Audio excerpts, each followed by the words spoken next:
Today I fucked up by cheating in a chili eating contest. This might be disturbing for some people. Fuck up happened yesterday, but I still am fucked. My brother and I both have high tolerance to spicy food. My brother thinks it's a good idea to make a chili eating contest. He buys a kilo of chili peppers, really hot chili peppers. We split them, about half a kilo each side. The rules are you have to chew and you can't drink anything. Guess what I did? I did not chew. I ate half a kilo of really hot chili peppers without drinking anything. My brother didn't realize I hadn't chewed them. I won $20. Fuck up incoming. About an hour later, I had to use the bathroom. Massive diarrhea. It burns a lot. I stay more than an hour inside the bathroom. I get up and wipe. Turn around to flush. There isn't any poop in the bowl. There are only deformed chilies. I literally shat whole ass chilies. My bum is still burning and it hurts. Oh god. I used the bathroom thrice today and it's only 10 AM. I'm not even pooping. I'm shitting whole chilies. Too long didn't read. Cheated in a chili eating contest by swallowing the peppers whole. Now I'm shitting whole chilies. Edit. Okay, sorry for the misunderstanding due to my shitty writing planning. I did not shit the chilies an hour after I ate them. I had massive diarrhea with normal poop 1 hour after I ate the peppers. I had to wake up at 5 AM to shit, and that's when I shat whole peppers. Sorry for the misunderstanding.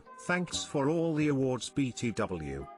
Edit 2. Since people want to see my shat peppers, I'll make sure to post a picture next time I shit. And if there'll be any more peppers, I'm taking stool hardeners. Edit 3. Good news, the meds worked. Is there a Reddit award for the most jarring use of the word thrice? I hope you're loudly playing Johnny Cash's Ring of Fire as your ass-burning anthem for today. Good luck, and Godspeed. When something like this happens, don't use toilet paper. Sit your ass over the ledge of your bathtub, start running water and wash your asshole with your hand. I luckily have a built-in bidet so I could use it to wash, and I used baby wipes to wipe the water off. $20 is $20. It's good I got $20, but in my currency it's not that much. You can now transcend into a vending machine, but seriously have milk to ease the pain. I'm confused, is he pouring the milk on his ass?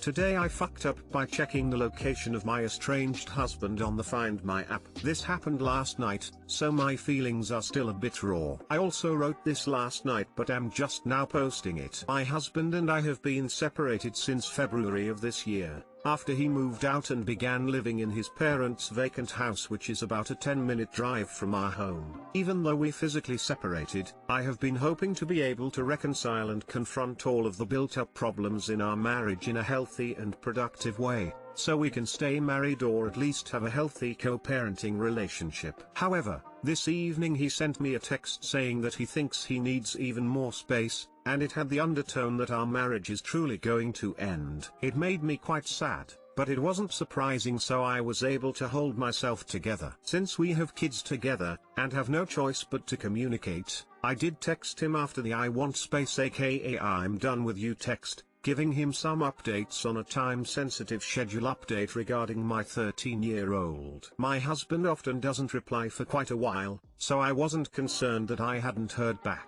But once it started to get late enough for me to start getting ready for bed, and he still hadn't responded, I checked his location on the Find My app. At first it showed him being at his office, which is where I suspected he was. But once the app fully loaded, it showed him heading right towards our house. He was literally about a minute or two away, and I was certain that he was coming to surprise me and tell me that he didn't want to throw in the towel just yet, and I panicked with excitement. I didn't want to ruin the surprise, so I needed to calm down and act casual, but I also wanted to look as nice as possible while still appearing like I had been getting ready for bed. So I brushed out my hair, brushed my teeth, put on my nice matching pajama set, and curled up on the bed with a pen and paper to make it look like I was making lists of important tasks. And I waited. It had been 5 minutes, which was more than enough time for him to arrive, so I checked his location again. It showed him being right on our street, so I was pretty sure he was parked out front, but trying to hammer out a few work emails before coming in, since that's something he typically does. I didn't want to look out the window,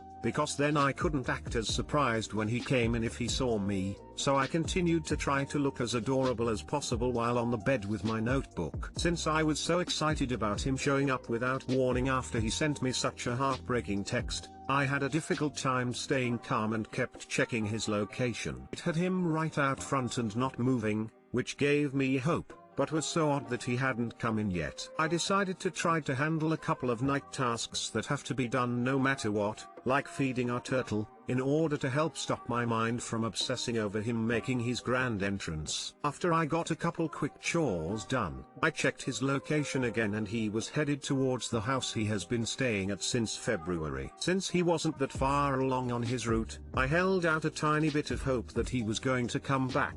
But when I checked again, it had him at his parents' house. I started crying because even though nobody else knew what I had done, it felt really embarrassing and like I had behaved like a hopeful child. I did. Since my husband still hadn't replied to my text about possible schedule changes this weekend, I decided to send him one more text and I casually mentioned that I saw he had been close by our house. He told me, yeah, I had left the office and was on autopilot and accidentally went there instead of to mom and dad's. I didn't want to look crazy so I didn't say anything about how it had shown him out front for about 10 to 15 minutes and just left it at that. So, Reddit, that is my humiliating today I fucked up. Even though I'm embarrassed by my quick to think that his location meant he was going to come and give me a movie-worthy speech about needing me in his life, I do take solace in being able to share it here. It helps take the sting away while saving me the shame that would come from sharing it with the few people in my life, and preventing my soon-to-be ex-husband seeing how immature my brain can be. Too long didn't read. I got excited when I checked the location of my estranged husband via an app, and saw that he was close to our house, which he has not been living at since February. I tried to look presentable to him and waited and waited. It turned out that he had mistakenly headed towards our house due to muscle memory, and he was not coming to surprise me like I had thought.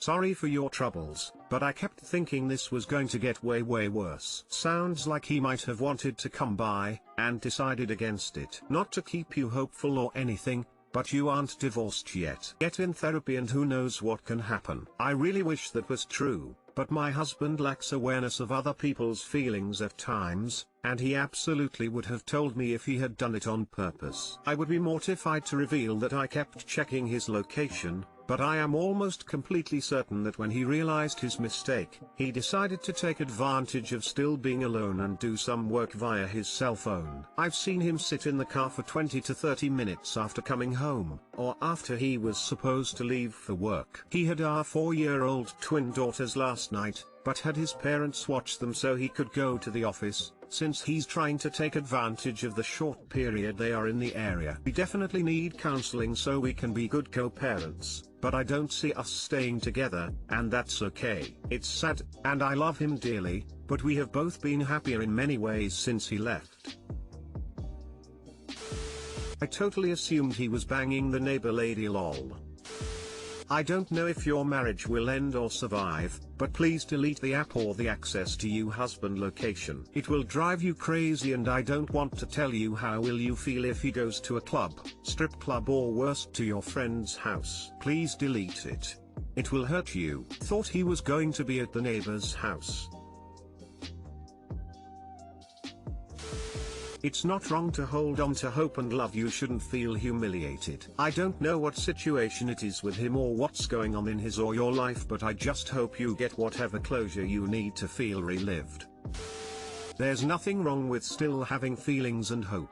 Breakups are truly awful and sorry you have to go through this with someone you still want to be with. I recommend deleting that app, however. You're going to drive yourself crazy and only cause hurt for yourself. The sad reality of being separated is you both have a right to do your own thing, and you never know what you might stumble upon. I recently separated with a long-term partner and we're being civil and open whilst tying up loose ends and still need to communicate. Keep wanting to ask him if he's seeing anyone, or what he's been doing or where he's been going. But I realized as much as it would scratch my temporary itch of knowing about his life, one day I'm going to hear an answer I don't want to. And it's only going to hurt me since he's well within his rights to do all of those things. Today I fucked up by almost swinging with my dad and having an award discussion. So for context, my wife and I decided about a month ago that it could be fun to open up our marriage. It was mutual and not caused by infidelity or anything, we just wanted to spice up the bedroom. So yesterday, we decided that we were going to try out a local swingers club. No biggie, right? Well, we bought the tickets online, using my card and my name. About 2 hours later I receive a call from my dad. Me, hey, what's up, dad?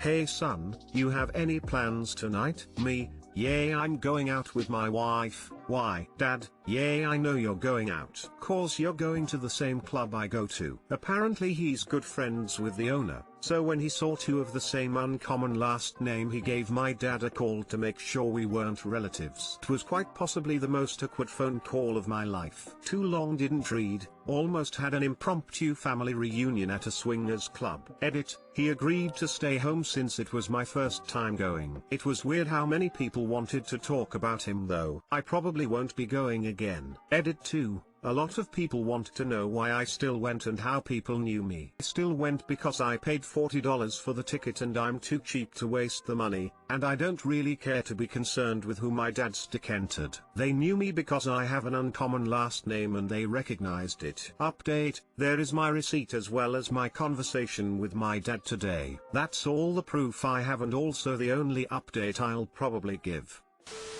I'm actually kind of shocked you went at all given the very real possibility of sleeping with the same people your dad has. Eskimo brothers.